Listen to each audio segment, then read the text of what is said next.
Ulcerative colitis? Exactly what is that, Doc? To put it simply, it's an inflammation of the large intestine. Is this condition considered serious? It can be. It all depends on the individual case. How about Nadine Scott's case? It was diagnosed in its early stages. With medication and proper diet, I'm reasonably sure she would have overcome it. Would she have been subjected to a great deal of pain due to this condition? She did experience a fair degree of discomfort at times. All right, here's a $64 question. Is it possible Mrs. Scott might have suffered some sort of attack while driving her car, the pain being so that it caused her to lose control of the wheel? The possibility exists, I suppose, but... What about the possibility of a stroke or a heart attack, something like that? There was nothing in her medical history to indicate any such condition, which isn't to say that it might not have occurred in her case or anyone else's involved in a driving accident. I'm afraid you're mired in speculation, Chief.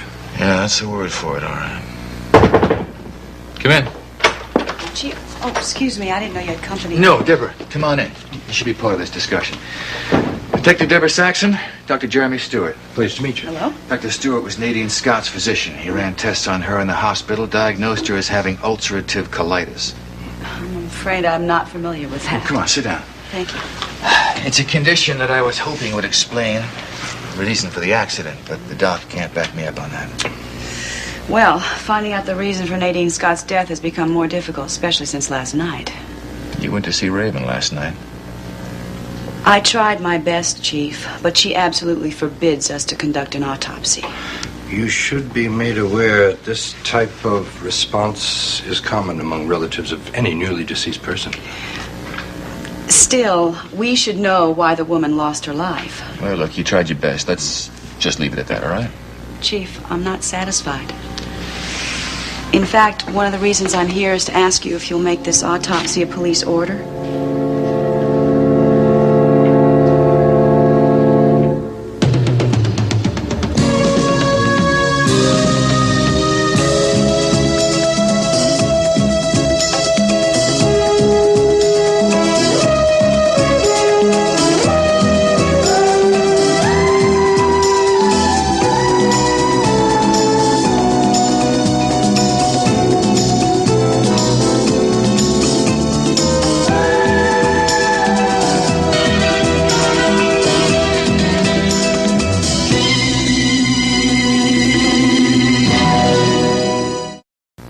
Now, the way I see it, unless you sign on the dotted line, we're never going to find out for sure how Nadine Scott died. You realize what you're asking me to do? I'm asking you to help me find the answer to what killed somebody. I am not about to go against the family's wishes, not without a damn good reason. If you'll pardon me, unless you need any further medical information, I really should be on my way. Of course, excuse us, Doctor. Thank you very much for your consultation. Glad to be of help. If I learn anything further, I'll make sure that you're informed. I'd appreciate that. Good day. Good day. Now, do you want to tell me why you're being so bullheaded about having this autopsy performed? A woman just died, and we haven't found out the reason why. Now, isn't that reason enough? In order for me to set the wheels in motion to have an autopsy performed, I need the suspicion of foul play. Well, who's to say there wasn't? What? Foul play certainly crossed my mind. All right, you tell me. Who'd want to kill Nadine Scott? Raven and Nadine have always fought like cats and dogs. They were fighting that night. So? Well, harsh words lead to harsh actions. Sometimes. Exactly how do you figure Raven went about committing this matricide? All right, Chief, look, I'm not saying that, all No? right? Well, let me say something. Maybe Nadine was very upset when she left Raven's apartment. And maybe that affected her concentration. And maybe that's the reason why she had this accident. And if that's the case, it's a pity and it's a shame, but it's not a crime. Unless we have that autopsy, we're not going to know for sure now, are we? Just don't take no for an answer, do you? Well, maybe you'll be interested in seeing. I got the shop's analysis of that wrecked car. There was no sign of tampering.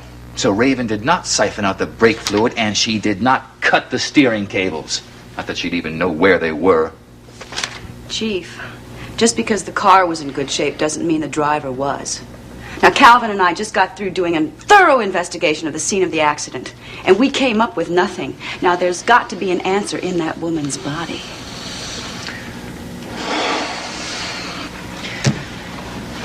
I don't know.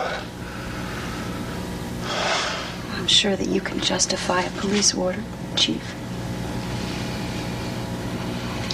I'll think about it. No promises. Well, you better think fast, because Raven is.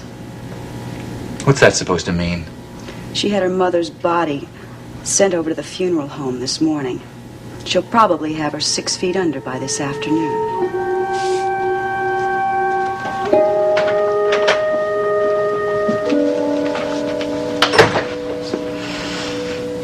Where do you think the funeral's going to take place? In London or Monticello? No, I'm sure it'll be here. Don't you think that's what Raven wants? If it is here, we should go. Yeah. You think we ought to call Raven to see how she's feeling? I don't know. Raven likes to give the impression that she's as hard as nails. I like to believe that somewhere, either in her body or in her mind, there's a vulnerable spot that this kind of a loss might hurt her a lot, even if she didn't get along with her mother. Well, now that Nadine's gone, Raven's lost one more person that she could depend on. She's probably feeling very, very alone right now. Well, feeling rotten seems to be a contagious condition among the people we know. No, what's that supposed to mean? Well, I got up this morning, and usually by the time I'm showered and dressed, Molly has breakfast waiting on the table, and when I came down a little earlier, I didn't see a sign of her. Yeah, that's true. Where's Molly? In bed. What? Well, I went in to check on her, and she said if I really didn't mind, she'd like to stay there for a while. You know, I think I'm going to go check on her again. I'll be right back. Okay. I'll try London again. Try to get my father.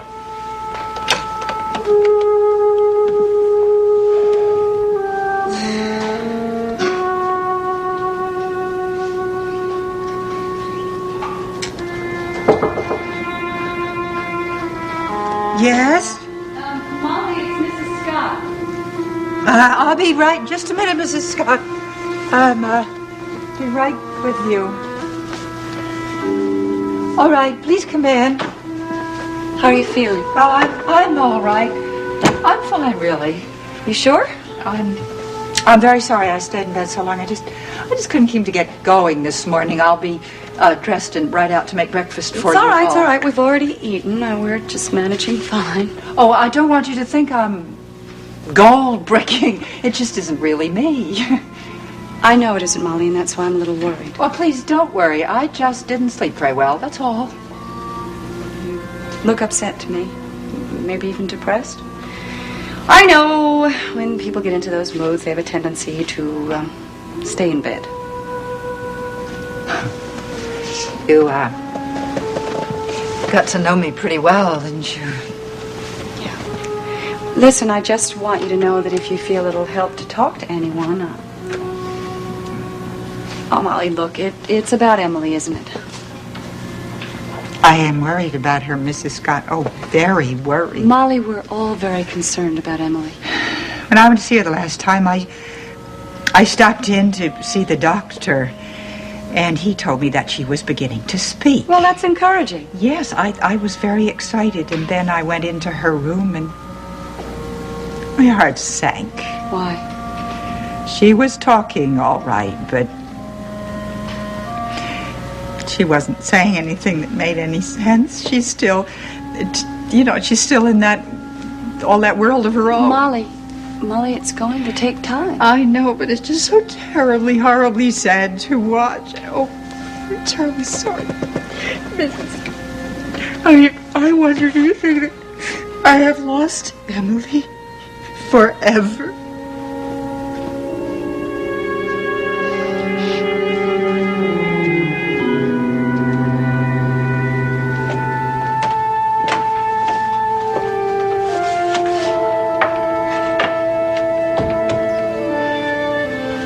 Trees are so beautiful here, aren't they, Kirk?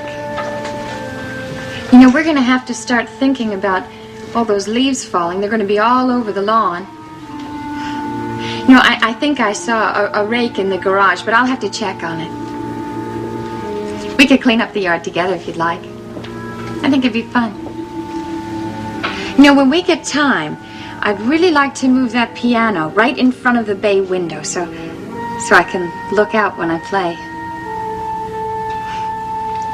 You know what we haven't even talked about? A vacation.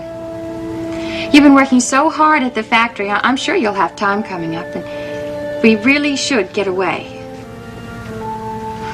We could fly down to some island and lie on the beach. Oh, I've always wanted to do that.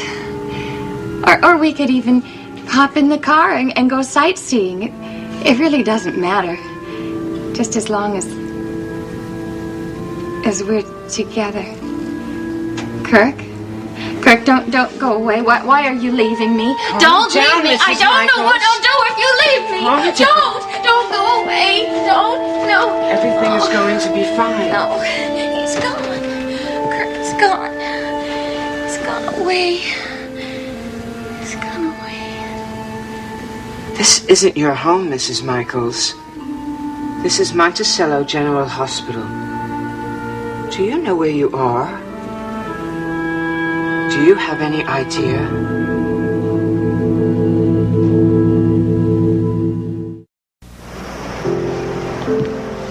Oh, how's Molly?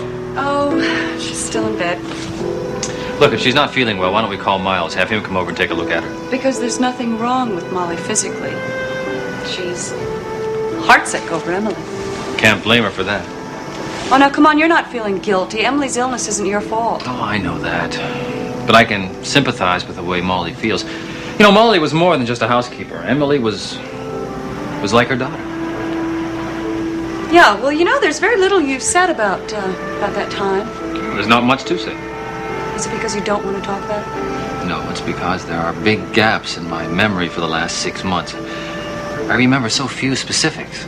Still, you lived under the same roof with Emily for 6 months. All right, what do you want to know? Okay. You have told me that Molly came to look on Emily as a daughter. Did you come to think of her as your wife? Yes and no. That sounds like being a little bit pregnant. No. Molly's feelings for Emily developed over a period of years. I showed up on their front lawn, and I was introduced to my wife. Dr. Galt convinced me that I was Kirk Michaels, Emily's lost husband. I suppose there was no reason for you to doubt him. Well, it was an intellectual acceptance. What is that supposed to mean? Well, it means that I was thrown together with a woman that I didn't know. Emily was a stranger to me, and believe me, there was no love at first sight. Well, how did Emily react to that? Well, she was understanding. She said that she didn't expect me to have the feelings that a husband normally would have for a wife. At least not at first. You know, I think I hear the baby crying. Draper, the baby isn't crying. All right. In time, I did learn how to care about Emily. I learned to like her. Oh, that makes sense. I mean, Emily is bright, personable, pretty. But I didn't love her. That was not possible. How can you say that? Given time... Listen, April, even though my past, my memories were hidden in my subconscious, they were never erased. I didn't know who you were. I didn't know anything about you. But April, you were always with me. Any love that I've ever had for anybody was only for you. And I told you that the first day I was back, that I loved you and only you. I meant that. What is it? Draper, there are a lot of ways of showing someone you care for them without necessarily loving them. What are you trying to say? You know what I'm trying to say. You lived with Emily for 6 months as husband and wife. Did you sleep with her?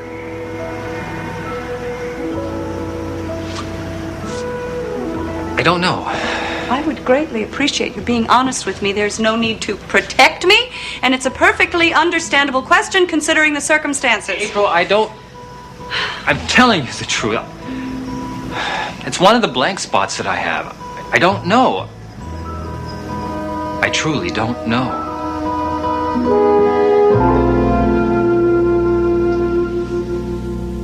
A little to the left. That's it. Perfect. Good. Do you like it? I love it. It's beautiful. That wall needed something, didn't it? Yeah, that's exactly what I thought when I saw it at the window of the gallery, so I just thought I'd buy you a present. Oh, it's greatly appreciated, Mrs. C. You know what I like about it especially? Every time I look at it, I'm going to think about you. Oh, really? Well, gee, maybe I should have gotten you a life-size poster of me, and you could have put it on your door, you know, and seen me. Not fair to my male patients. I don't want them leaving the office with high blood pressure. Oh, you flatterer, you. Back to the wonderful world of medicine. Yeah. Yes, send him in. Somebody you know. Hello, Dr. Stewart. Thanks so much for coming over. How are you, Miles? Here are those records you wanted to look over. He's one of your favorite patients there. Hello, Nicole. How are you? Is that just a pleasantry, or do you really want to know? I really want to know. Because I'm just fine. I'm wonderful. I'm fit as a fiddle and all that stuff. You seem perkier than when you came in to see me. Well, I think all that anemia stuff was just temporary because I have no energy lags and no fatigue. And just a little bit more makeup than usual. Been trying to tell her to take it easy, slow her pace down to a slow run, try to keep this thing from coming back. Your doctor husband is dispensing good advice. And I'm trying to take it. Try hard, Nicole. It's for your own good. Sweetheart, Jeremy came over here to discuss a forensics matter with me. Oh, of course. Well, then you two want to be alone. I'll just go out in the office and curl up with a good magazine. We won't be long. Okay. Oh, would anybody like me to see me do some cartwheels on the way out? You can just see how healthy I am. That won't be necessary. I'll see you. I just came from my meeting with Derek Mallory. You say anything about the autopsy? I'm still standing by to do it. Mrs. Swift has refused permission. Oh, I expected as much. But the air of mystery surrounding Nadine Scott's death is still present down at headquarters. I got the impression the chief might ask for an autopsy himself, rather reluctantly. Jeremy, medically, what was wrong with her? Ulcerative colitis. Is that it? Yes. And it wasn't even a bad case. Well, what about the accident? Could she have had a coronary? That's something we'll never know for sure. Unless we do the autopsy. I tell you, if I do get to do it, you'll be among the first people to know the results. Nadine Scott wasn't just a long-time patient. I considered her a friend. I'd like to know why she died, too. Look, Jeremy, before I let you go, would you mind telling me a little bit more about my wife's condition? Well, the original blood sample I took came back showing Nicole had a slightly low red count. That's all, just mild case of anemia? Now you know as much as I do. But you've taken more than one test. Why'd you have to do that? I just wanted to confirm my diagnosis. Although I do think Nicole should be watched. Have tests taken more often, just to make sure.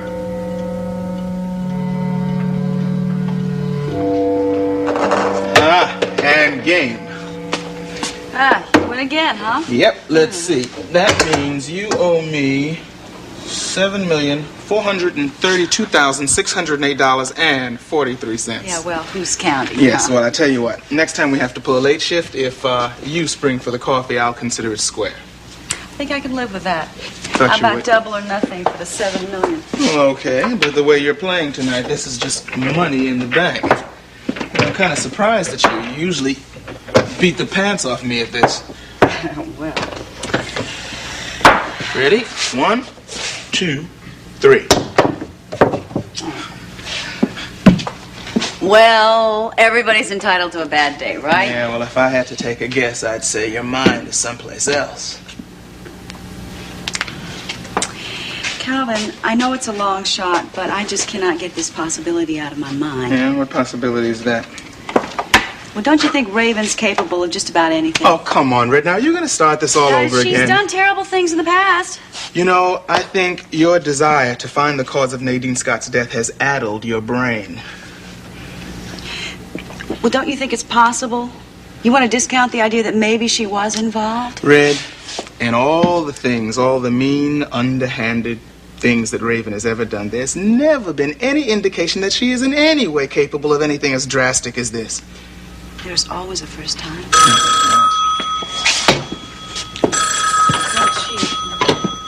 Rec Room, Saxon. Deborah, this is Chief Mallory. I just wanted to tell you to come and get it. Get what? The order for the autopsy on Nadine Scott. I just signed it.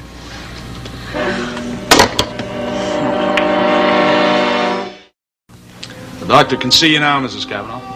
Oh, did you and Dr. Stewart have a productive consultation? Let's say it was informative. You look like he told you something you would rather not have heard. I've had more enjoyable discussions.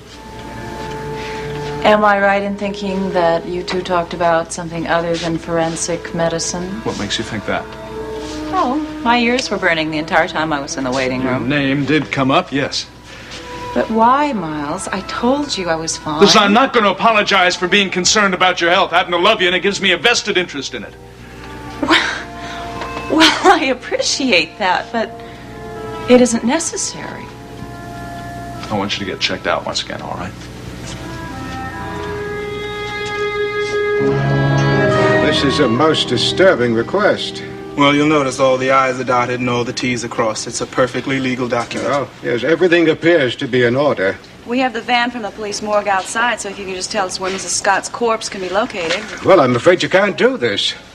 We have every right to. You can reread it if you want. Mrs. Swift gave explicit instructions. Look, this supersedes anything Mrs. Swift may have said to you. You don't seem to understand that you really don't have a choice in this matter. It isn't that I don't want to. I can't. Why not? I was instructed to have the body cremated as quickly as possible. It's being done right this minute.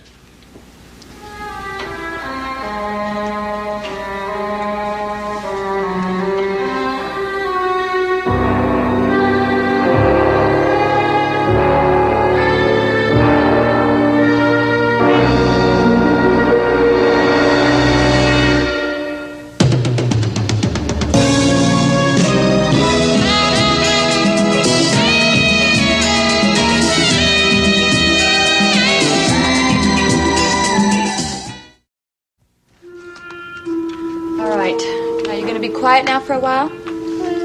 Yeah, I know. Look, the first thing that you're going to buy your mommy when you get to be a millionaire is a pair of mink earmuffs, okay? Okay, here.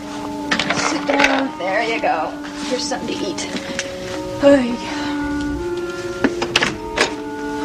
dear. Hello, Raven. It's nice of you to come over. Raven, I'm truly sorry about what happened to your mother, but I'm not here on a sympathy call. Well, what are you here for? I want an explanation for what you did this morning. What did I do? Had your mother's body cremated. So soon after she passed away, you must have set a record. I had a very unpleasant task to perform, and I wanted to do it as soon as possible. Why didn't you tell anybody what you were going to do? I made the decision after consulting the only person that matters, my mother's husband, Ansel. Mother had said several times in the past that that's what she wanted done with her body, so I confirmed it with him, and then I did it. Then this wasn't just a momentary decision on your part? Logan was sitting there the whole time listening to the conversation. As a matter of fact, he's the one that put the call through, and if you don't believe it, you just go ask him. All right, look, I'm sorry if I upset you. Especially since nothing can be done about it. My mother has been dead less than a day. And the man that I care about more than anybody in the world comes over here and gives me a lot of trouble. Now, what did I do that was so terrible? You stymied an investigation that I had just initiated. Well, that's too damn bad. You should have told me what you were going to do. I didn't know I needed your permission. Disposing of your mother's body in that manner has placed you and me in a very awkward position. I don't see how. Your mother's death is still a question. You have now made finding an answer to that impossible. I am trying to get through a very painful situation. I think a little compassion would be in order. I am concerned about you, damn it. Don't you see what you did may well focus even more attention on your mother's death? There was a tragic car accident. That's all there was to it. I didn't say any different. Well, who did? Don't tell me. I think I know. Deborah Saxon, girl detective.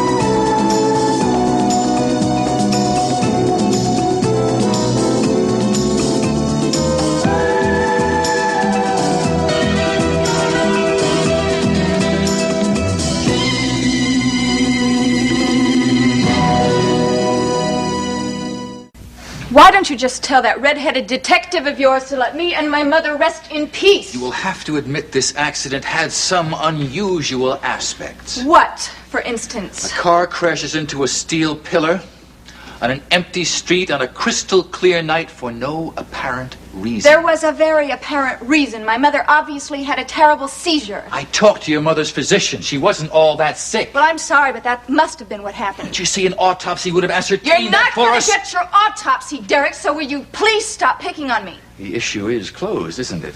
Well, I would like the issue to remain closed permanently. I've got no choice but to put a lid on it, huh? I wish you'd put a lid on Deborah Saxon's mouth. Don't worry about her so much. She hates me. I swear she spends her nights trying to think of things to upset me. She conducted this investigation the way she thought best, and that's all. Derek, please. I just want some time to mourn my mother. Is that too much to ask? Oh, I'm sorry. Of course not. Mr. Chief of Police, if Deborah Saxon continues to hound me, I'm going to have to sue her and the whole police department.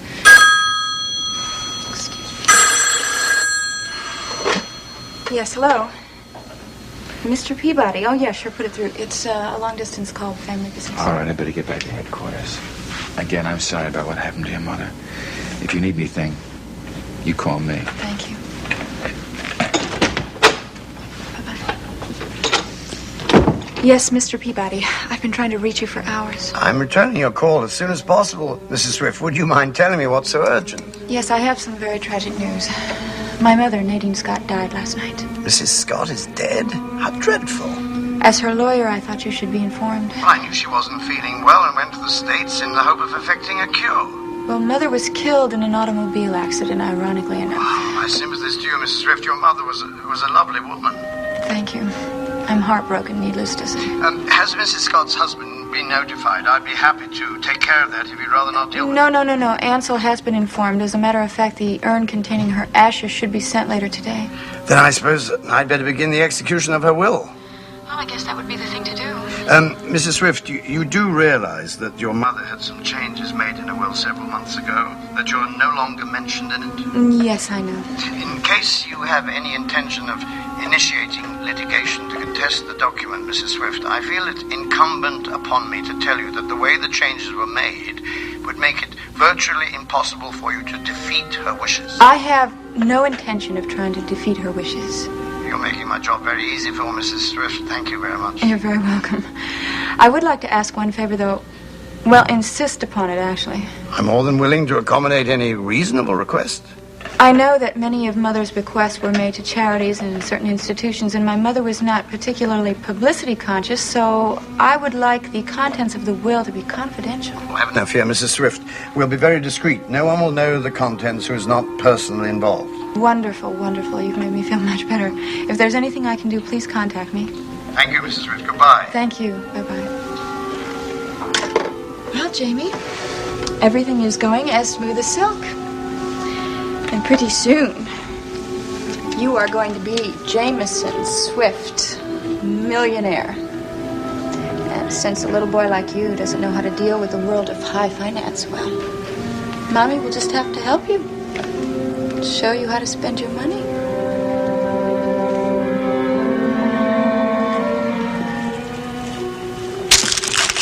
All right, Mrs. Jenks, 2 o'clock. Plenty of time. Come in. Hi, Miles. Jody, this is a surprise. All right. You all right? Oh, I'm fine. This is a social call. I feel terrific. Oh, the timing is perfect. Another 2 minutes, I would have been gone. You're off on a house call. No. I don't allow my patients to get sick at midnight. That's my lunch break. So, Oh, then my timing was perfect. what'd you have in mind? Well, it seems to me I owe you a lunch, and I'm here to pay up. Oh, I appreciate the gestures. Gonna have to be some other time. You have plans. No, I just had my lunch. I had my sandwich right here at my desk. Oh. Hey, how about I buy you dessert while you watch me devour a listen, cheeseburger? I've sworn off desserts for the next month. Well, then what were you going to do? I was just going to take a walk through Monticello Park. You want to join me? I have a better idea. How would you feel about walking west instead of south? West, what's in that direction? Gavin Wiley's dance studio. We could walk over there, and then you could watch me do some real exercises. Well, I was really planning to get some fresh air. Oh, you'd still get your walk, and you've never gotten a chance to see me dance. Come on. I'm working on this new routine, and I want to get your opinion. My opinion would be very biased in your favor. You know that. Oh, that's okay. I need all the encouragement I can get. What do you say? Well, all right. You talked me into it. Good. Sounds like fun.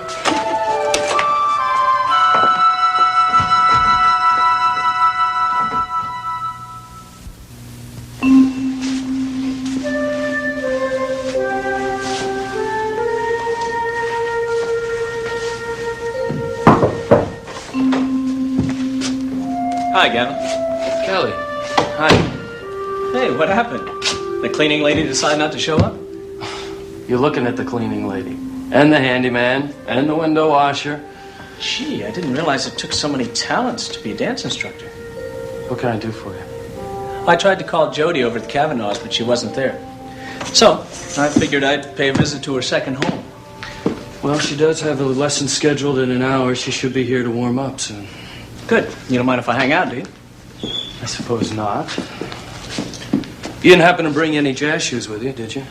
Wait a minute, Gavin. I can't dance and don't ask me to. I wouldn't try to convert you into a dancer. Because it would be mission impossible. I just don't want somebody walking in cowboy boots on my dance floor, especially after I just cleaned it. I don't want my dancers sticking to the scuff marks. Okay. I'll stay on my toes, I promise. How are you and your puppets doing at the Unicorn?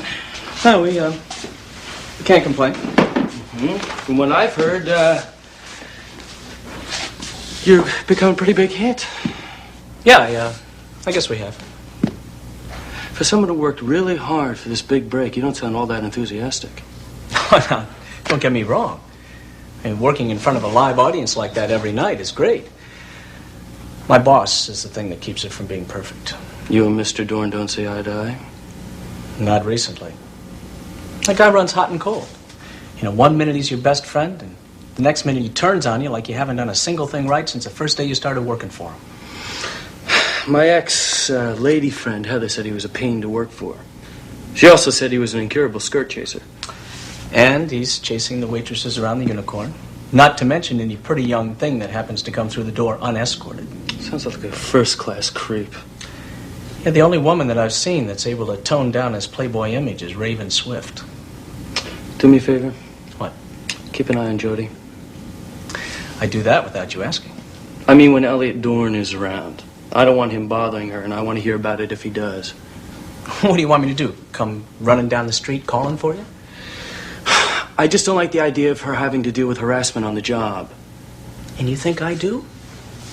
Gavin, if Elliot Dorn bothers her, I'll take care of him. You really think you can? Polite conversation isn't going to do a thing. He's one big, tough dude. Gavin, haven't you heard? The bigger they come, the harder they fall. Oh, is there a bulldog underneath that cream puff exterior? Here we are.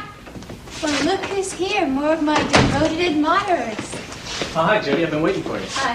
Hi, Dr. Gavin. Hello, Kelly. It's good to see you again. Gavin, I hope I'm not intruding. Hi, Doc. What brings you around here?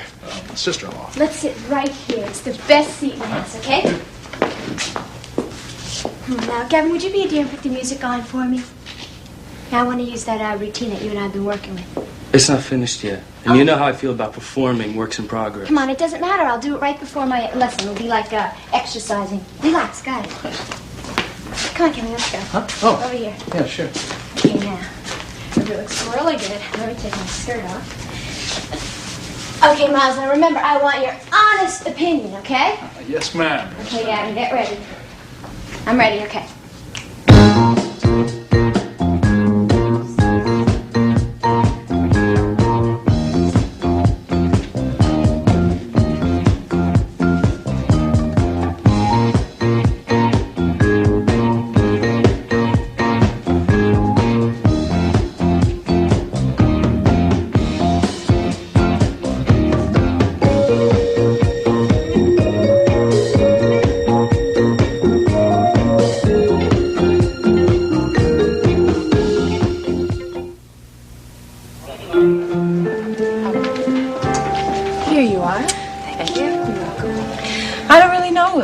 Stronger. I may just be forcing myself more. Well, when did you see Dr. Stewart last? About a week ago. Due for more blood tests in a couple of days. Well, you don't look ill, if that means anything. Well, I have a confession to make. I am a little bit pale, but I've been wearing lots of blush. You do it very well. With all this television experience, when you work for a small local station, you learn to be your own makeup expert. All right. Oh, Nicole, I know that you can fool the audience, but how about your husband? Oh, you're right. Husbands are a lot harder to fool, especially when they have medical degrees. Has he said anything? Miles has been driving me crazy. He's been fussing over me so much. He's worried. And what about you? I refuse to worry. Oh, look who's here. Mike and Cliff. Should we ask them to join us? No, I don't think we should. I think they're discussing some business. Frankly, Mike, I'm worried. Raven's really digging in her heels. That doesn't surprise me. Thank you. When I went over to her house to convince her about this postponement, she made it perfectly clear. She's ready to do battle. And that's just what it promises to be, unfortunately. Is there any way that we can use this 2-week delay to our advantage? And what we can do is make sure that all our witnesses are thoroughly prepared. And then, just wait for the bell to ring. Wait for the bell to ring is an apt description. All right, when we go in that courtroom, we better be ready to really do battle. We'll be ready, Cliff. After all, the facts haven't changed. Well, I could just see Raven when she goes in that courtroom. I bet she'll have a long black dress, and she'll have on a veil that she puts over her head. And then she'll have an onion in her hanky so she can cry on cue. And she'll make subtle references to her dear departed mother. Certainly won't hurt her case any. Especially since Judge Lewis has the reputation of being a compassionate man. Raven is much too clever not to use the loss of her mother to her advantage.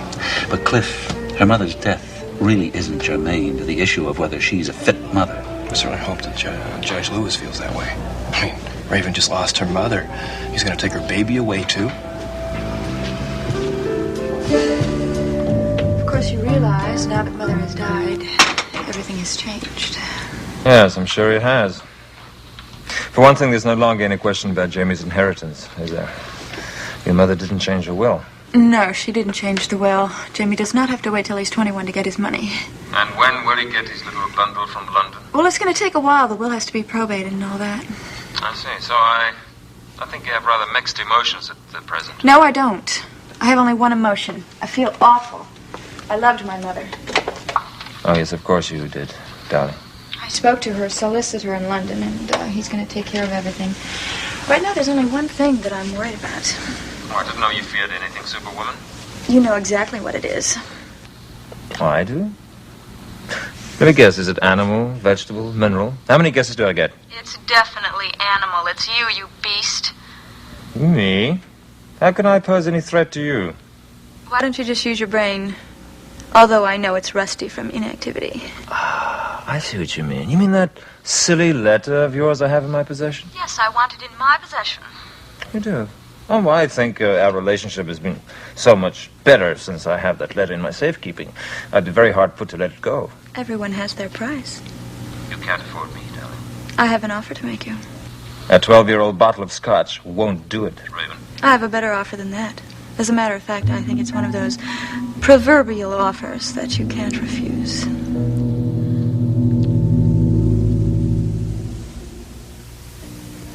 The minute I get my first money from London, I will give you $10,000 in cash if you give me that letter right now. But if you lose the custody trial? I'm not going to lose. I have everything going for me. I am the kid's mother. The social worker came in here and thinks I'm wonderful. The court is sympathetic to me because now I'm grieving for my mother. They're certainly not going to take away my baby. So you have everything, Raven, except the letter. You wouldn't want to see me lose this case now, would you, darling? Of course not, darling. So, is it a deal? Let me think about it. What is there to think about? Why do you need that letter? I just enjoy possessing it. That's all. Well, you would enjoy money a lot more. Listen, we'll talk about this when we see each other, okay? Look, Elliot, I don't know when we're going to see each other. I mean, I can't very well go to the Unicorn and Disco when I'm in mourning, and I really don't want you around here. Or what do you say we have lunch somewhere?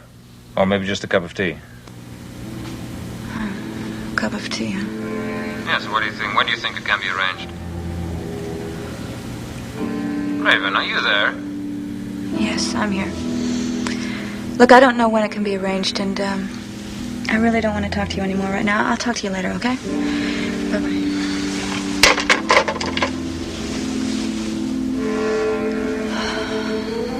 You're trying to tell me that I didn't care for you as a child? Maybe you did a little bit. Till Daddy died. No. That wasn't true. Yes, it is. I always felt you blamed me for Daddy's death. It was the other way around. You hated me after he died. Oh, he adored you so much. Too much. You always felt that. The wrong parent died. How can you think that? I was only 6 years old. You have no idea how Daddy's death affected me. And I needed you. And you weren't there for me. Raven, I tried to take his place. I didn't want you to take his place. I wanted you to take your place. I wanted you to be the mother you never were. And that's why Daddy spent so much time with me, because you were never there. You were always out with your friends or charities. I'm afraid your memory is faulty of those days. How could you possibly remember that age? I remember every moment. I remember every lonely moment of the year my daddy died. And I remember how you sent me to that school. You were 7 years old when I did that. That's right. I was 7 years old. Old enough to take care of myself in the world, wasn't I? Oh, for heavens, don't cry about it. I'm not crying. Raven, you mustn't think that I didn't love you. When your father died, it was a great loss to me, and I couldn't handle it. Perhaps I did neglect you. I'm sorry, Raven. I really am. I'm sorry, Mama. I'm so sorry.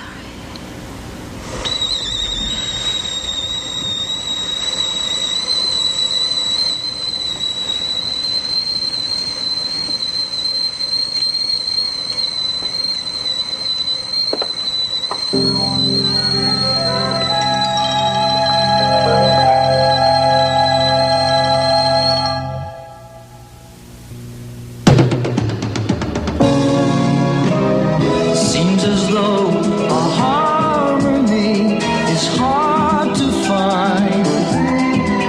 Always on my mind. And frustrated days pass without sight. The edge of night, half dark, half light.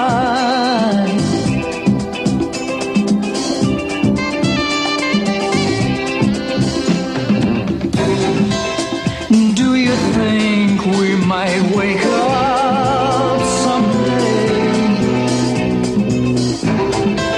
and be aware of all the games people play?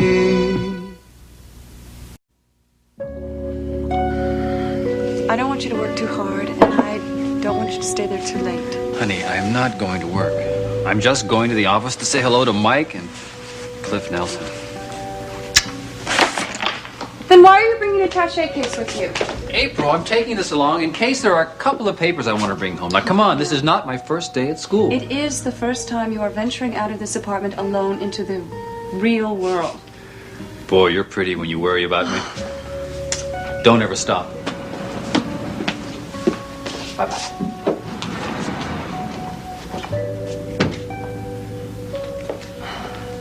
Mrs. Scott, do you want something special for lunch? Lunch? No, Molly, I'm just going to skip lunch, thank you. Oh, Mrs. Scott, you can't stop eating. Mr. Scott's gone out. Yeah, he just left. I offered to go with him, but he thought it was a silly idea, so I didn't press the issue. Oh, I'm sure he'll be all right. I know he'll be all right. It's just that everything he's gone through the past 6 months, I just don't know if he'll ever get back to where he used to be, that's all. Well, I know it's not my business, but do you really think people can expect him to be able to come back? I'm sorry. What do you mean? Well, time changes things, doesn't it? And And when situations change, well, they change. That's all.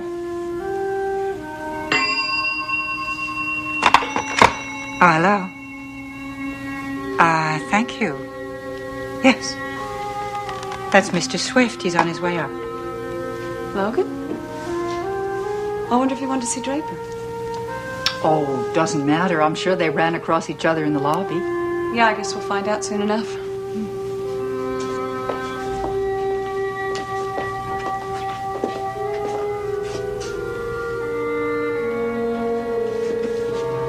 Molly, isn't there something you have to do?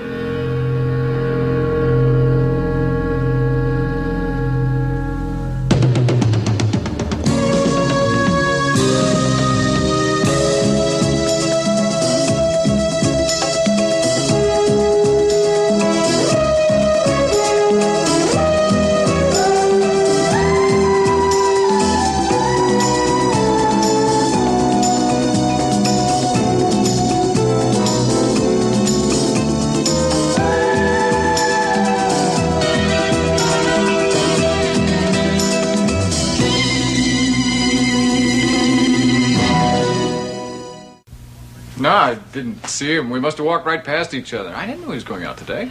Last minute decision. He called Mike this morning and told him that he thought it was about time he ventured out into the real world. Oh, I see. Did you want to see Draper? Talk to him? Yeah, but it's nothing important. I just brought by some documents he was asking me about. Transcript of the Noel Madison trial? Oh, yeah, he's been very interested in seeing those. Yes. He said he wanted to get caught up in how he came to be convicted of murder and what happened afterwards. Yeah. Well, he'll be very sorry he missed you. Well, like I say, it's not important. I can leave the papers. I just thought I'd combine being a delivery boy and being a visitor. Well, you're still a visitor. Would you like to join me for some lunch? No, I'm sure you got plans. No, I don't. Molly? Oh, yes, Mrs. Scott? Molly, you did offer to fix some lunch, didn't you? Oh, I did. I'd be glad to. Molly, I don't want to cause you any trouble. Well, frankly, Mr. Swift, I'd be glad if you'd stay. It might encourage Mrs. Scott to eat just a little something. Is that a good enough reason for How you? can I refuse? I have something very nice. It won't take a minute. Thank you.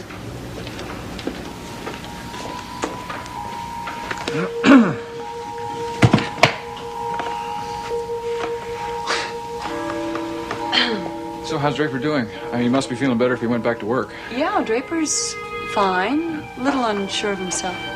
Well, it's not surprising. He should still be in shock considering what he's been through the past 6 months. Yeah. How's Julia?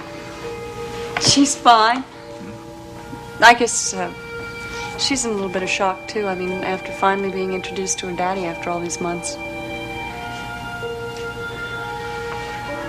How's her mommy doing? Me? I'm okay. Hope you don't mind if I disagree, because Sorry, of course, you're worried about Draper. He's going back in the world. Logan, it's more than that. Raven was here. I should have smelled the odor of disaster. What has she done now?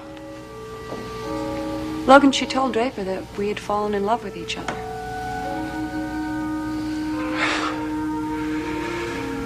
Oh, boy, I'm sorry. I should have known about that. She was getting back at me for refusing to postpone the custody trial. The custody trial was postponed. Yeah, it was after her mother's death. She came to me before that happened. Said she wanted more time. God knows why. She was in better condition to go to trial than I was. I refused. I'm sure this is her idea of punishment. You know, coming up here telling Draper a pack of lies. Lies? Well, Raven's not stupid, is she? She's going to include some truth in what she tells people. And I guess there's some truth in that. On my part, anyway. I did fall in love with you. Wished I hadn't. Now, anyway, but that doesn't change the situation. It just makes it worse. A lunch is served, Mrs. Scott.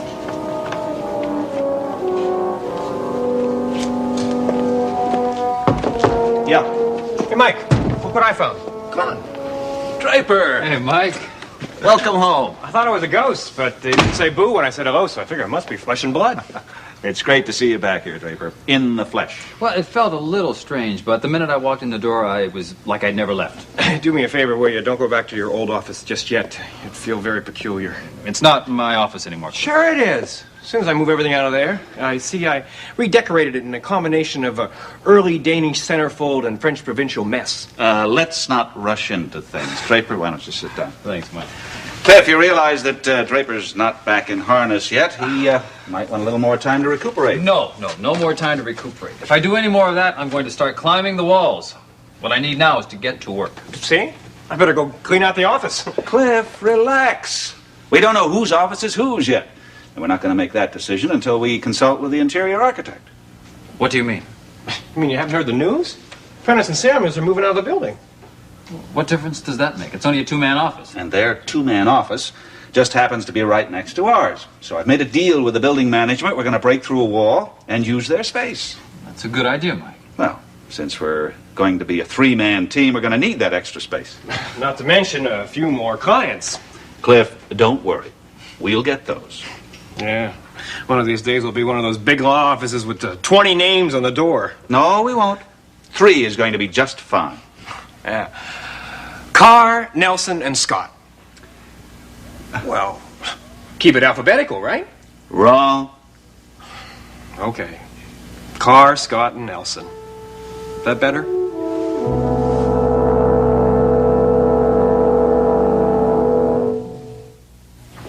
There's no reason to plunge back into the thick of the workload, Draper. If you feel the need to do something, why don't you review the cases we're handling now and give us the benefit of your opinion? Sure, you can give me some ideas on Logan's custody trial. Boy, has that turned into a mess. Cliff, I don't see how you could lose that case. Well, Cliff has good reason to be worried. The fact is, our friend Logan has not been very helpful to his attorneys. Sure, it's all his fault. Boy, he keeps putting on the brakes every time I pick up speed. Just may as well hand the decision right over to Raven. Do you want me to talk to him? Well, sure, yeah. Maybe you could do better with him than I have.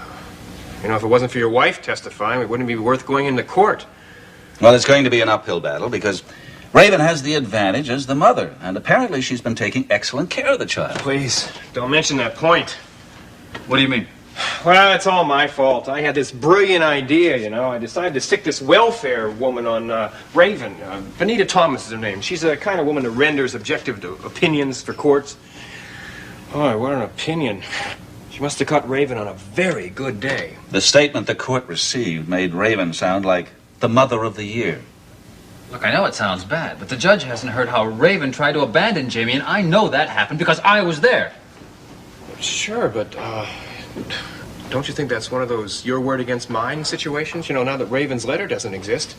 Look, why don't I just show you the facts? I'll go get the file. You can look it over for yourself. Thanks, Cliff. I'd appreciate that. You know, Draper, you are aware of why we're putting April on the stand and not you. Yeah, Cliff. It's because of my memory. Yeah, but you're all better now, right? You are all better, aren't you? Yeah.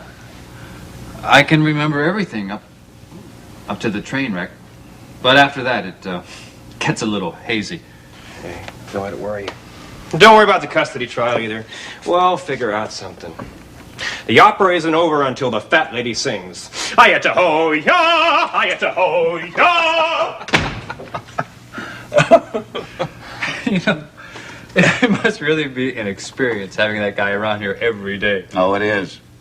But he is a fine attorney, and he approaches every case with enthusiasm. But I have to admit, sometimes he is a bit too much. He speaks without thinking occasionally.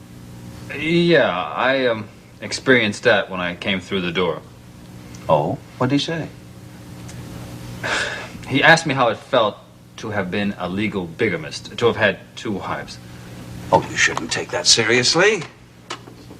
Why not, Mike? It does have a serious side to it, doesn't it? What do you mean? Well, not from a legal standpoint, but let's face it, from an emotional point of view, I had 2 wives. I thought that Emily was my wife. Because she made you believe that. Now, what difference does it make? I still responded, Mike. The question is, how did I respond? My memory... Mike, I'm not sure if I slept with Emily. You are, ladies. This is lovely. Oh, thank you. Yes, thank you very much. So, I'm really very enthusiastic about it, but I told Draper that I didn't want him to be doing me a favor just because we're friends. Well, I'm sure that's not it. I know that Draper would want you to do the story because he knows you'll tell the truth. Well, he wants the facts told. He doesn't want a lot of rumors going around. However, I'm not so sure that I'll tell the complete story. What do you mean? Well, Nicole, my idea of good journalism is that I shouldn't be the one to put some things in public print. I mean, things like, some descriptions of private lives. I know what you mean. If somebody wants to expose their private life, they can write an autobiography. Exactly. I want to be completely fair about it. Are you all right? It's a little warm in here, isn't it? Really? I was beginning to think it's a bit cool. Maybe the air conditioner. Do you want to sit over here? Oh, no. That's all right. Isn't it true that Draper doesn't really remember all the details? Yeah. Yes, there are a lot of blocks, but frankly, from everything I have already, I have enough for at least 5 pieces for the series for the paper. Yes, I'm sure you do. Nicole, you're not feeling well. I'm just a little lightheaded at the moment. That's okay. Oh, look, maybe you're hungry. Let me get that waiter. Oh, my goodness, you're so pale. That's impossible. I have on too much blush. No, well, it's not showing now. No, it's just a little dizzy spell. It'll go away just a second. All better. Yeah? Are you ladies ready to order? Yes, we are. I think I'd like to start with some soup. What is the soup? Lobster bisque. No, I don't think I'll have anything to drink, thank you. I think I'll skip it, too. Hey, not because of me. Come on, have a white wine or something. No, I'd just as soon eat. I'll bring your orders at once. Thank you. Now, Nicole, have you had dizzy spells before? This is just a little turn, the sort of thing that happens when you raise your head too quickly, something like that. Huh? Mm-hmm. I see. You don't see. You think this has to do with my anemia. You think I haven't told you everything. My dear journalist, I have told all, so you don't need to pump me. All right. I have no intention. Of course, it does have to do with my anemia. Because of it, my blood pressure's a little low, so it's natural that I get dizzy sometimes. But when Dr. Stewart's little pills start to work, I'm going to be just fine. Okay, just as long as you're taking care of yourself. The doctor in the house, do you think I have any choice? True. But you would take his advice if he offered it, wouldn't you? And he does all the time. But I don't want to talk about this anymore. It's boring. Back to Draper. When are you going to start this series? Well, immediately, while it's newsworthy. Well, I can't wait to read it, and I'm sure thousands of other people feel the same way, including April. I wonder if he's been able to tell her everything yet. It's not the impression I have. April told me that he hasn't talked much about the last 6 months with Emily, but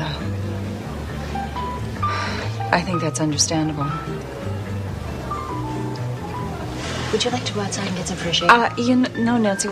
What I think I have to do is wash my face. Okay, I'll come with you. No. You stay here. It's okay. With you.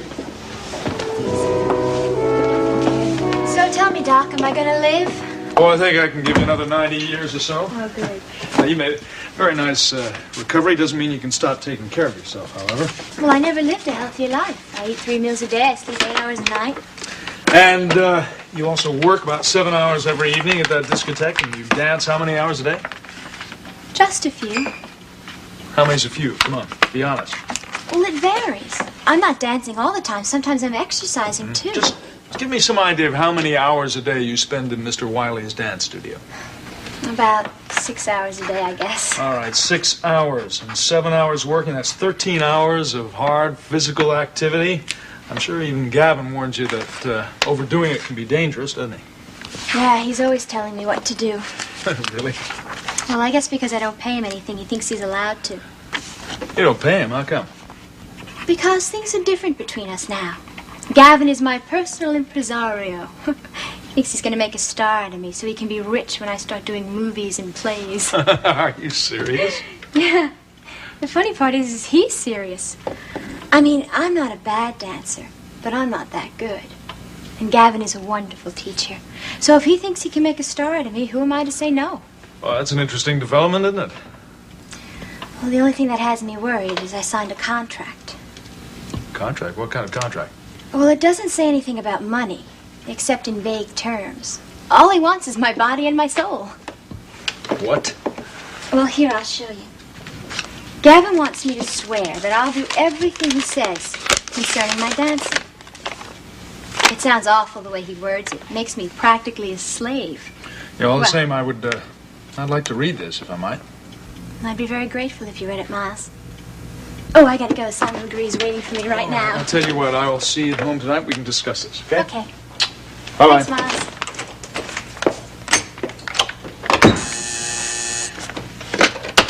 Yeah. Yes, of course. Hi, Nancy, what's up? Miles, I met Nicole for lunch. She had a dizzy spell. Is she all right? No, she isn't. She almost fainted in the powder room. Fainted? What did you do? Well, she seems to be somewhat recovered, but she does not look well, and I thought that since we're not far from your office that... Yes, bring her right here, will you? Okay, I will. Right away. Bye-bye.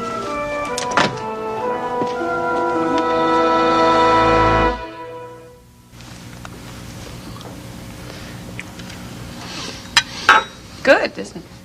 It was very, very good. Molly's not just good with children. Makes a dynamite lunch. How was she with dinner? Wonderful. Oh. Though I've been trying to fix a few meals myself these days. Makes me feel useful. Thought you were going back to work. Well, I am back officially. It's just, oh, I haven't been spending the whole day there. I figure under the circumstances, it's, well, I think I should spend a little more time with Draper. I see. Besides, Geraldine is still the boss there, you know. Well, you give your employees time. They'll get used to you. Think so? Right now, I think they just tolerate me. If there's any real problem, they go straight to Geraldine.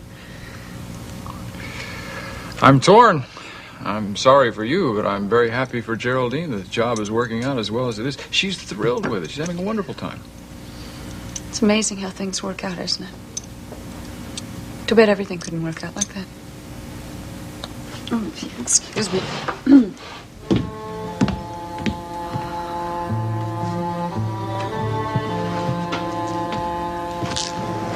I'm sorry. I just need a little air.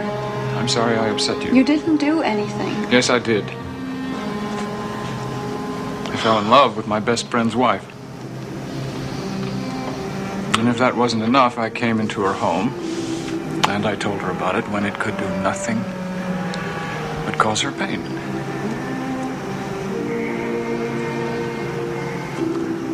I promise you I'll never say it again. And if it would help matters, I won't come around anymore. God, don't say that, Logan. I mean, do you think that's going to help? Do you think that's going to make anything any better? I wish I knew what would help. I wish I knew myself.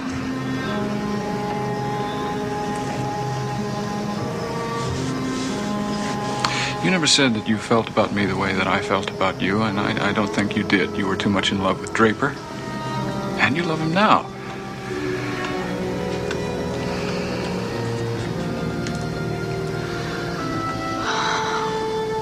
I don't want you to ever talk about never seeing me again.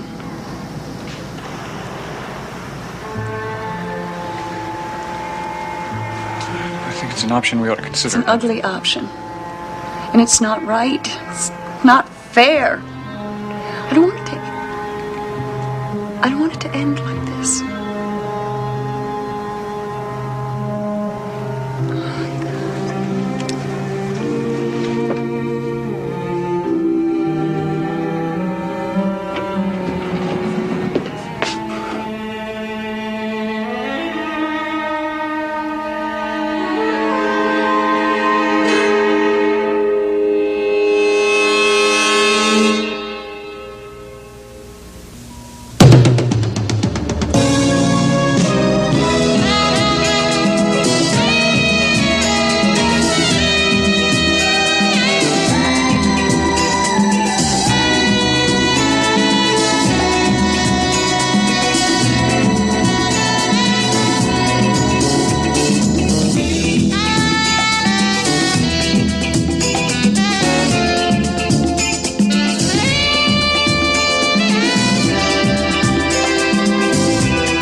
Look, I'm sorry. I just needed a little air, that's all. I'm sorry I upset you. You didn't do anything, Logan. Yes, I did. I fell in love with my best friend's wife.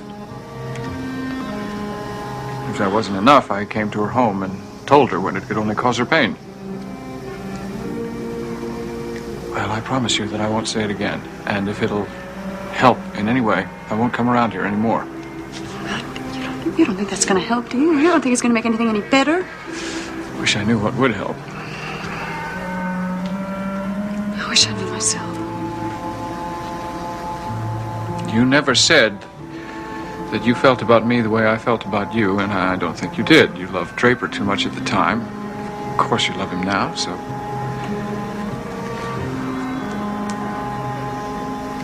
I don't want you to ever say anything about not seeing me ever again. Do you hear me? I think it's an option that we should It's an consider. ugly option. It's not fair. It's not right. And I don't... God, I don't want it to end like this.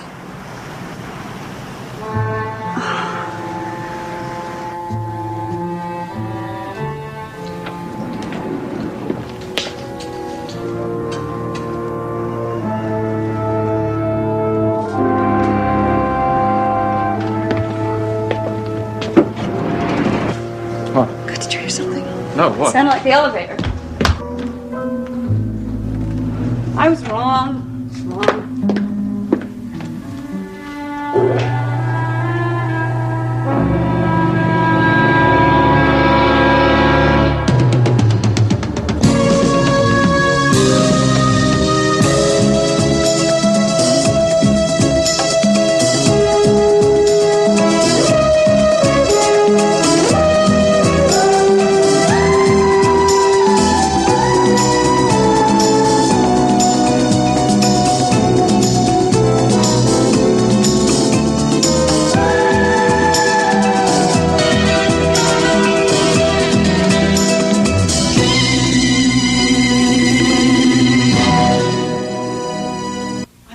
I'm sorry. I've been a wreck these past couple of days. I don't know why.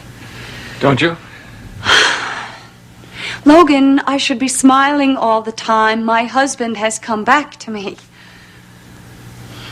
And obviously it's my fault, isn't it? I'm making you feel badly. Things I say, the things I do. That's why I think that I should just... Stop it. I don't want to hear anything more about your leaving. Would you stop thinking about running away? Actually, I was thinking more about staying away.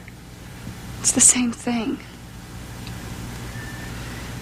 Besides, you couldn't do that anyway. Why not? Because of Draper. Draper would hate it. What about you?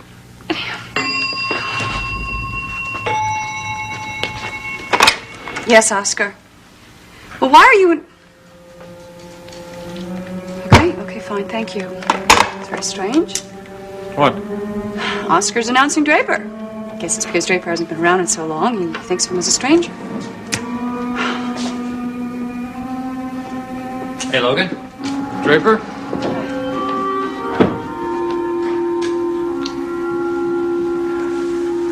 It's nice to see you. I just dropped by to bring by those documents about the Nola Madison case that you were interested in. I didn't know that you were going to be back in the office today. Well, I'm not back. I just stopped in to say hello. Are you okay? Any problems? No. No problems. Listen, here, let me get my briefcase. I know you're anxious to see all this stuff. Here we go. Now you will know how and why Nola Madison did what she did. It's one hell of a story. Ah, thank you very much. You know, April told me a lot about what happened. Didn't realize the woman was so clever. Thank God the police were more clever. Oh, yes. Do you want to stay for lunch? Oh, Draper, we've already eaten. Molly could fix you up something if you're hungry. No, I had a bite to eat with Cliff before I came over here. Oh, speaking of Cliff, how is it being in the same office with Mr. Nelson? Well, I don't know since I'm not back officially yet, but he's already had a change of name for this firm. He wants to call it Carr, Nelson, and Scott. That sounds like Cliff. He's going to be very interesting. He's a character. Fortunately, he knows his law. He sure does. I mean, that's the reason I ended up on that prison train, isn't it? had to spend so much time away from the two of you. I guess I better be getting back to my own legal problems. I'll see you around. Yeah. You know, Logan, we ought to get together, the three of us, I mean, socially. Just sit down and have a nice, long talk. Well, that'd be wonderful. I got a little bit of a problem with my schedule over the next few weeks. I've got a heavy load at the office, and I got the custody case coming up. I'm sure you understand. Yeah, I understand. Well, thanks for lunch, April. I'll be calling you all soon.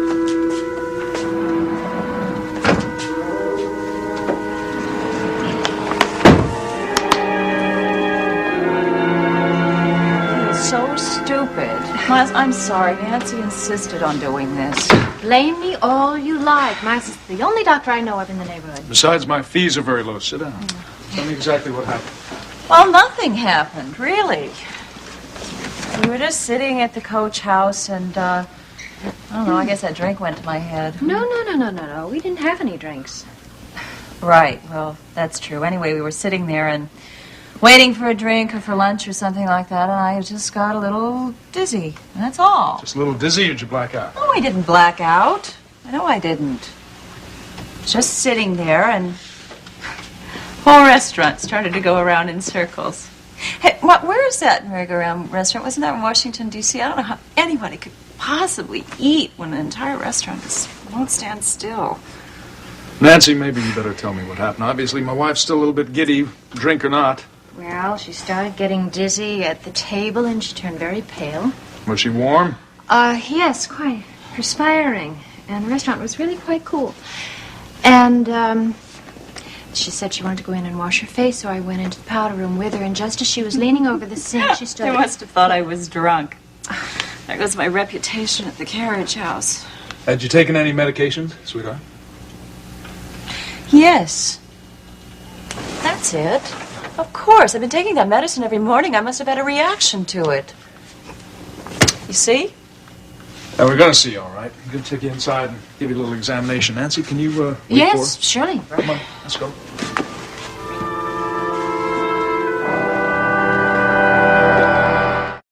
Yes, I took care of the Hayden story this morning. As a matter of fact, it might still be on Dad's desk. Look, do me a favor and double check. See if he's okayed it or not. And if there's any problem, go to Herb Merriwell to fix it up, okay? Yeah, oh, no, I don't think I'll be there before another hour or so. No, I'm fine. It's a friend. Right. Okay, you hold the fort then. All right, I'll see you. Righto, bye-bye.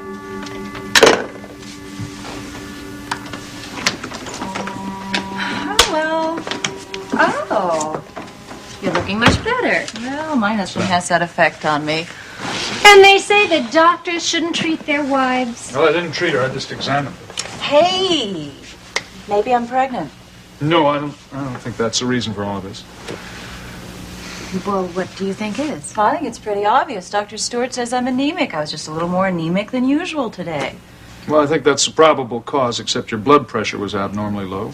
So I told Miles I'm immediately going to go home and raise my blood pressure. I think I could probably call that butcher who sold me that wretched rib roast the other day and tell him how awful it was. That'll do it. Nancy, see how she thinks she can joke her way out of this? I'd rather laugh than cry, wouldn't you? Well, there's no need to cry. We just have to look a little further, find out the cause of this problem. Okay. I promise I will see Dr. Stewart first thing tomorrow morning. Don't trust Doc Kavanaugh, huh? Hey, you're the one who said that you were going to call Dr. Stewart. Yes, I am. I am going to call him. I plan to suggest that he examine you at Monticello General. The hospital? Oh, Miles, no, you can't want me to go into the hospital because of a It's a little... very good idea. What's more, I happen to know that Dr. Stewart thinks it's a good idea, too. Last time we talked together, So, he said... you have been talking behind my back. He just said that he would like to be able to have you under observation for a few days, that's all. That doesn't mean he thinks it's anything serious. Well, Miles, what do you think? I don't want to categorize it. I'm not a hematologist. Neither is Dr. Stewart. Now, you see, you're wrong. He is. That happens to be one of his specialties. Oh, well, hey, you're seeing the right man. I don't want to hear any more about this hospital business. I'll see how I'm feeling in a couple of days. No, I'm sorry, Nicole. Not this time. I would love to indulge you. God knows you've got winning ways, but I think this is the best thing to do right now. And don't you fight me on it either. Miles, I have a family. I have a 4-year-old, to say nothing of a job. Exactly what you have, but nobody is indispensable. Old Chinese proverb. We don't have anybody at the studio who can do the evening broadcast for me. The last person we had to come and take over the anchor person's slot was camera shy, you remember. That's the station's problem. I happen to be worried about my wife's. Look, Nicole, Geraldine, I'm sure she'll find somebody. One thing at a time. Hey, you're not calling now to make the arrangements, are you? There's no time like the present. It's an old Swedish proverb. Or Norwegian, maybe. Jenny, give me Dr. Stewart's office, will you? But Miles, I'm not really sick. I feel a lot better. You want to see me walk a straight Jeremy, line? hi, it's Miles. I'm calling about a patient of yours, otherwise known as Mrs. Kavanaugh. She had a little dizzy spell a while ago. Now, remember we were talking about the hospital? I think it'd be a good idea. Yeah, well, it's no emergency, but... Guess you can't really argue with the doctor, can you? No, you can't. The nerve of them, Elliot, the utter gall. How could they do something like that? I'll sue them. I've heard of people suing the police department. You're not being very coherent, darling. Just what terrible thing did the police do to you? They called my mother's lawyer in London. Do you believe that? Oh, I can believe it. I'm just not sure I understand it. They called them to find out about the will. They wanted to know what's going to happen to Mother's money now that she's dead. That sounds reasonable. It's unreasonable, and it's dirty. It was an accident. The medical coroner said it was an accident. What else could it have been? Do I get 3 guesses? It's obvious what they're implying by asking about the money.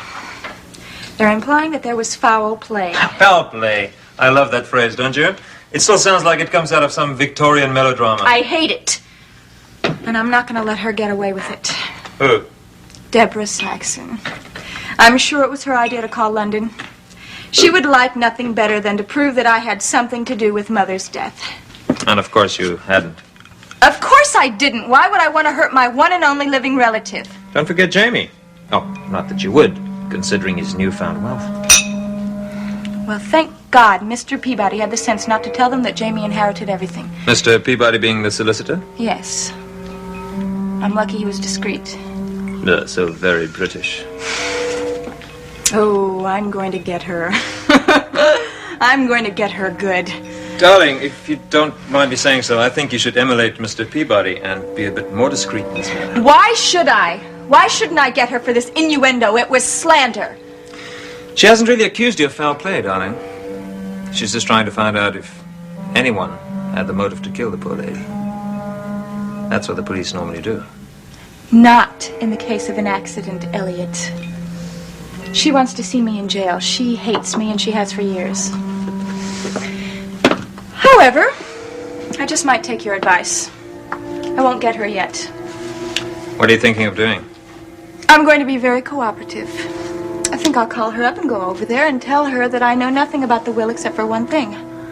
I don't get a bloody cent.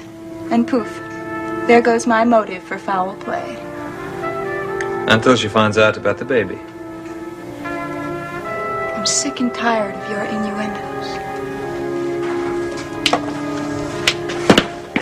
One of these days, if you don't watch out, you're going to be very sorry.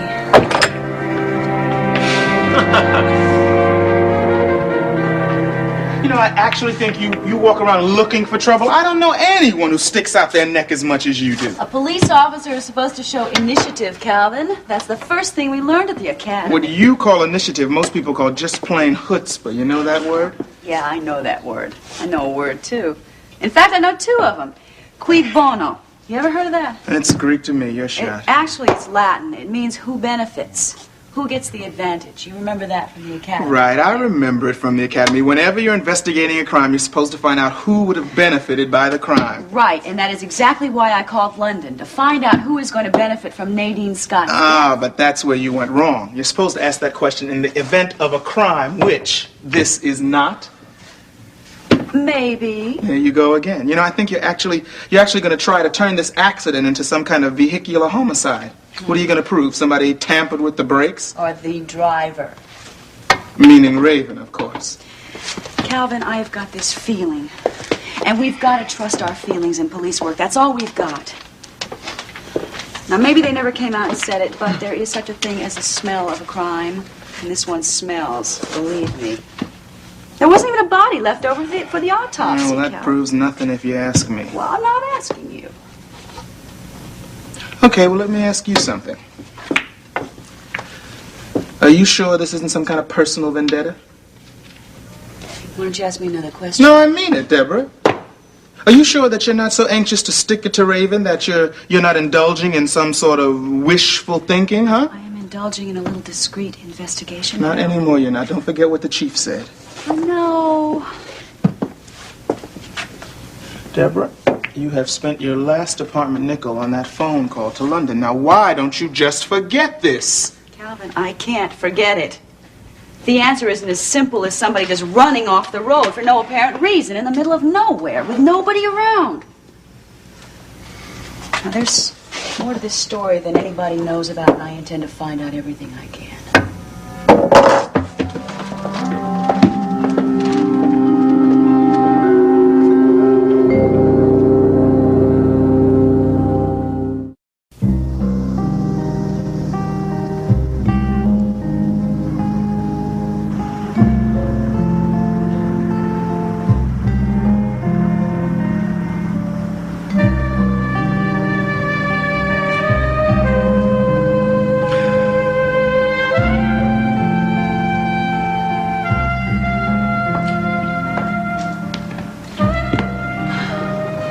Looks like it's going to be a beautiful night. Yeah, will be. How's the baby? Sleeping. Just like an angel. She looks like one, too. I'll have to look in on her later. We can both do it together. Sure. April.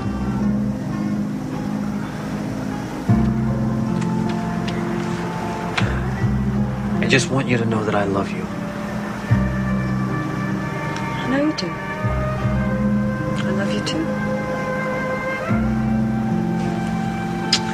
I bet you never expected to hear those words from me again. Or any other words, for that matter. No, I didn't. It left me with a very big emptiness inside. Because I didn't think I'd ever hear the words I love you from you ever again. You might have heard them again in time. Audrey, but please don't. Well, it's true. Time heals everything. What are you talking about, healed? We are healed. Are we? Why do you say these things? I don't know. I'm sorry. Listen to me. We are going to be exactly the way we used to be. Do you hear me? Exactly. We can't be. Okay, forget it. We can't go back, you're right. We can only go forward. Somebody said those words to me recently. Logan? No, it was not Logan. It was somebody else, I don't know. When I came in after lunch to clear the dishes, Emily, they were there. April Scott and that man who loves her so much. They were there on the terrace together, practically in each other's arms. But they didn't see me, of course, because they were so busy looking at each other, trying not to admit what was happening to them. Because I know what was happening to them, Emily. That man, Logan Swift. Now, he still loves her. She's not going to stop loving her just because her husband came back. And Mrs. Scott, well, I think that she can't stop the feelings that she has for him. And why should she? She believed that Draper was... Mr. Scott was dead for so very long. And he was. He was dead to her, just as Kirk was alive to you. Emily, it's going to happen. You can see it coming. The beginning of the end of the marriage. Beginning of the end, and then it's going to be your turn next.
Ulcerative colitis.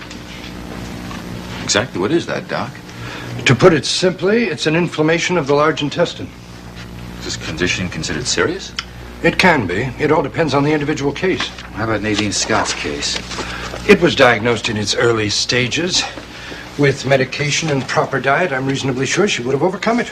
Would she have been subjected to a great deal of pain due to this condition? She did experience a fair degree of discomfort at times. All right, here's a $64 question. Is it possible Mrs. Scott might have suffered some sort of attack while driving her car, the pain being so that it caused her to lose control of the wheel? The possibility exists, I suppose, but... What about the possibility of a stroke or a heart attack, something like that? There was nothing in her medical history to indicate any such condition, which isn't to say that it might not have occurred in her case or anyone else's involved in a driving accident. I'm afraid you're mired in speculation, Chief. Yeah, that's the word for it, all right. Come in. Chief, oh, excuse me, I didn't know you had company. No, Deborah, come on in. You should be part of this discussion. Detective Deborah Saxon, Dr. Jeremy Stewart. Pleased to meet you. Hello? Dr. Stewart was Nadine Scott's physician. He ran tests on her in the hospital, diagnosed her as having ulcerative colitis. I'm afraid I'm not familiar with that. Oh, come on, sit down. Thank you. It's a condition that I was hoping would explain the reason for the accident, but the doc can't back me up on that. Well, finding out the reason for Nadine Scott's death has become more difficult, especially since last night. You went to see Raven last night. I tried my best, Chief, but she absolutely forbids us to conduct an autopsy. You should be made aware this type of response is common among relatives of any newly deceased person. Still, we should know why the woman lost her life. Well, look, you tried your best. Let's just leave it at that, all right? Chief, I'm not satisfied. In fact, one of the reasons I'm here is to ask you if you'll make this autopsy a police order.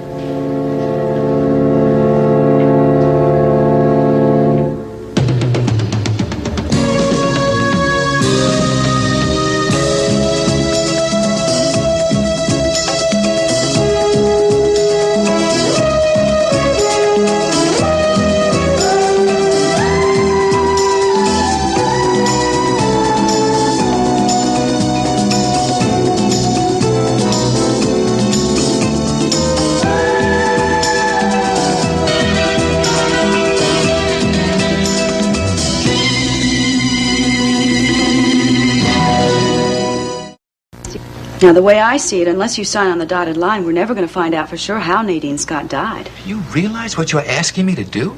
I'm asking you to help me find the answer to what killed somebody. I am not about to go against the family's wishes, not without a damn good reason. If you'll pardon me, unless you need any further medical information, I really should be on my way. Of course, excuse us, Doctor. Thank you very much for your consultation. Glad to be of help. If I learn anything further, I'll make sure that you're informed. I'd appreciate that. Good day. Good day. Now, do you want to tell me why you're being so bullheaded about having this autopsy performed? A woman just died, and we haven't found out the reason why. Now, isn't that reason enough? In order for me to set the wheels in motion to have an autopsy performed, I need the suspicion of foul play. Well, who's to say there wasn't? What? Foul play certainly crossed my mind. All right, you tell me. Who'd want to kill Nadine Scott? Raven and Nadine have always fought like cats and dogs. They were fighting that night. So? Well, harsh words lead to harsh actions. Sometimes. Exactly how do you figure Raven went about committing this matricide? All right, Chief, look, I'm not saying that, all No? right? Well, let me say something. Maybe Nadine was very upset when she left Raven's apartment. And maybe that affected her concentration. And maybe that's the reason why she had this accident. And if that's the case, it's a pity and it's a shame, but it's not a crime. Unless we have that autopsy, we're not going to know for sure now, are we? Just don't take no for an answer, do you? Well, maybe you'll be interested in seeing. I got the shop's analysis of that wrecked car. There was no sign of tampering. So Raven did not siphon out the brake fluid, and she did not cut the steering cables. Not that she'd even know where they were. Chief, just because the car was in good shape doesn't mean the driver was. Now, Calvin and I just got through doing a thorough investigation of the scene of the accident, and we came up with nothing. Now, there's got to be an answer in that woman's body.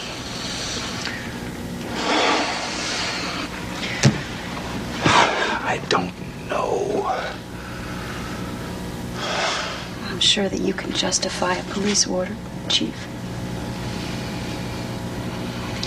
I'll think about it. No promises. But you better think fast, because Raven is. What's that supposed to mean? She had her mother's body sent over to the funeral home this morning. She'll probably have her 6 feet under by this afternoon.